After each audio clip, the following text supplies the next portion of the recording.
Hi,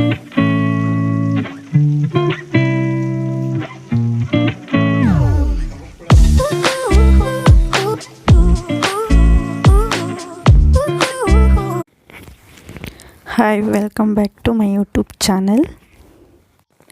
ಇವತ್ತು ನಾನು chicken ಕಬಾಬ್ ರೆಸಿಪಿನ ಶೇರ್ ಮಾಡ್ಕೋತಾ ಇದ್ದೀನಿ. ಇಲ್ಲಿ ನಾನು ಅರ್ಧ kg ಆಗುವಷ್ಟು ಚಿಕನ್ನ ತಗೊಂಡು ಅದನ್ನು 2 to 3 ಟೈಮ್ ವಾಶ್ ಮಾಡ್ಕೊಂಡಿದ್ದೀನಿ. ವಾಶ್ ಮಾಡಿಕೊಂಡು ಅದರಲ್ಲಿರೋ ನೀರೆಲ್ಲನೂ ತೆಗೆದುಹಾಕಿದ್ದೀನಿ. ಈ ಚಿಕನ್ಗೆ 2 ಎಗ್ನ ಸೇರಿಸ್ಕೋತಾ ಇದ್ದೀನಿ. ಮತ್ತು ಇದಕ್ಕೆ ಜಿಂಜರ್ ಗಾರ್ಲಿಕ್ ಪೇಸ್ಟ್ನ ಸೇರಿಸ್ಕೊಳ್ತಾ ಇದ್ದೀನಿ. ಸ್ವಲ್ಪ ಅರಿಶಿನ ಪುಡಿನ ಹಾಕ್ಕೊಳ್ಳಿ ಮತ್ತು ಖಾರದ ಪುಡಿನ ಹಾಕ್ಕೊಳ್ಳಿ.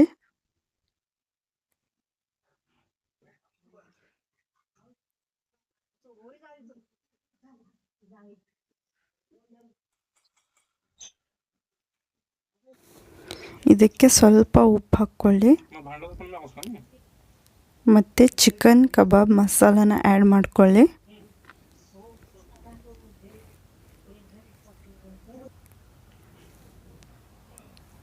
ಮತ್ತು ಸ್ವಲ್ಪ ಗರಂ ಮಸಾಲ ಆ್ಯಡ್ ಮಾಡ್ಕೊಳ್ಳಿ.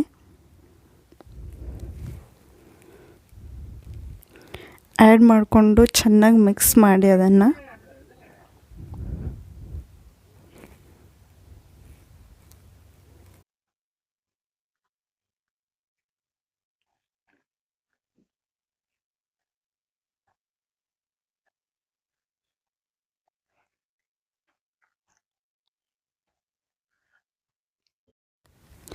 ಇದಕ್ಕೆ ಅರ್ಧ ನಿಂಬೆ ಹಣ್ಣಿನ ರಸ ಹಾಕ್ಕೊಳ್ಳಿ.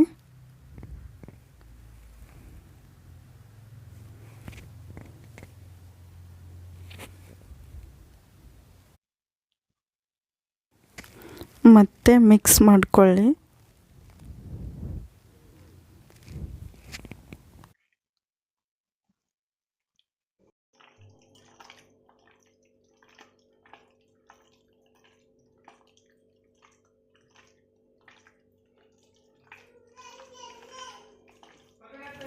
ಚೆನ್ನಾಗಿ ಮಿಕ್ಸ್ ಮಾಡಿದ ಮೇಲೆ 1 hour ಮ್ಯಾರಿನೇಷನ್ಗೆ ಇಡಿ. 1 hour ಆದಮೇಲೆ ಹೀಗಾಗಿದೆ ಚಿಕನ್. ಮಸಾಲೆ ಎಲ್ಲ ಚೆನ್ನಾಗಿ ಹಿಡ್ಕೊಂಡಿದೆ. ಎಣ್ಣೆ ಬಿಸಿ ಮಾಡೋಕ್ಕೆ ಇಟ್ಕೊಂಡಿದ್ದೀನಿ ನಾನಿಲ್ಲಿ. ಇದಕ್ಕೆ ಇವಾಗ ಚಿಕನ್ ಪೀಸಸ್ನ ಒಂದೊಂದೇ ಹಾಕ್ತಾ ಹೋಗ್ತಾ ಇದ್ದೀನಿ.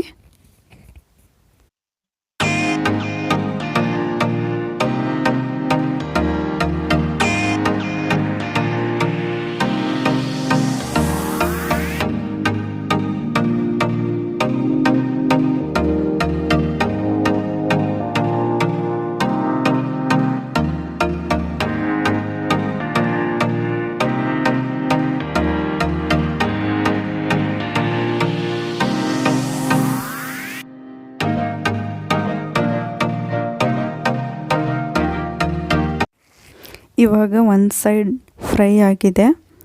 ಮತ್ತೊಂದು ಸೈಡ್ ಫ್ರೈ ಆಗೋಕ್ಕೆ ಅದನ್ನು ತಿರುವಿ ಹಾಕ್ಕೊಳ್ತಾ ಇದ್ದೀನಿ.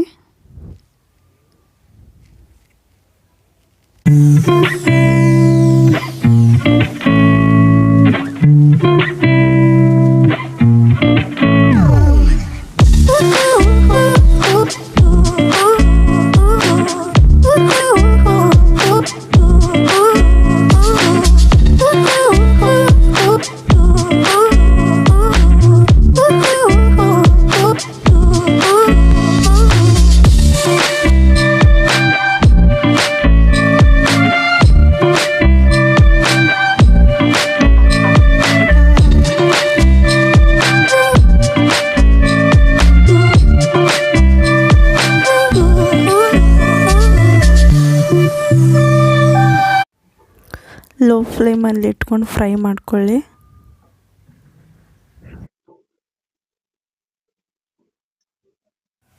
ಈ ಥರ ಚೆನ್ನಾಗಿ ಫ್ರೈ ಆಗಬೇಕದು. ಮಸಾಲೆನ ಎಣ್ಣೆಯೊಳಗೆ ಬಿಡಬಾರ್ದು, ಆ ಥರ ಫ್ರೈ ಮಾಡ್ಕೋಬೇಕು.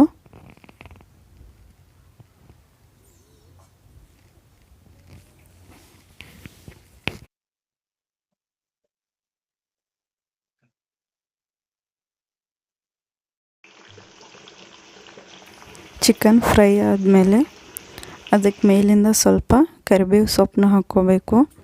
ಯಾಕಂದರೆ ಸ್ಮೆಲ್ ತುಂಬ ಚೆನ್ನಾಗಿರುತ್ತೆ ಕರಿಬೇವು ಸೊಪ್ಪು ಹಾಕ್ಕೊಂಡ್ರೆ. ಹಾಗಾಗಿ ಸ್ವಲ್ಪ ಕರಿಬೇವು ಸೊಪ್ಪನ್ನ ಮೇಲಿಂದ ಹಾಕ್ಕೋಬೇಕು. ಅದನ್ನು ಚೆನ್ನಾಗಿ ಫ್ರೈ ಮಾಡ್ಕೋಬೇಕು. ಈಗ ಇದು ಚೆನ್ನಾಗಿ ಫ್ರೈ ಆಗಿದೆ. ಇದನ್ನು ತೆಗೆದಿಟ್ಕೋತಾ ಇದ್ದೀನಿ.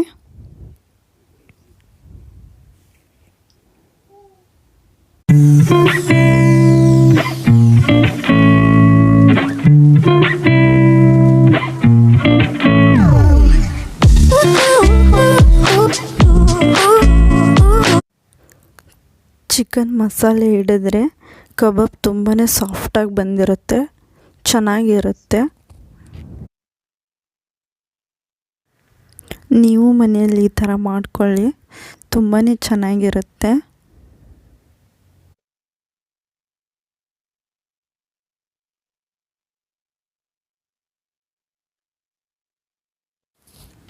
ಫೈನಲಿ ಚಿಕನ್ ಕಬಾಬ್ ಈ ಥರ ರೆಡಿ ಆಯಿತು. ತುಂಬಾ ಚೆನ್ನಾಗಿರುತ್ತೆ. ಇದು ನನ್ನ ಇವತ್ತಿನ ರೆಸಿಪಿಯಾಗಿತ್ತು. ಸೊ ನೆಕ್ಸ್ಟ್ ವಿಡಿಯೋದಲ್ಲಿ ಸಿಗೋಣ. ಬಾಯ್.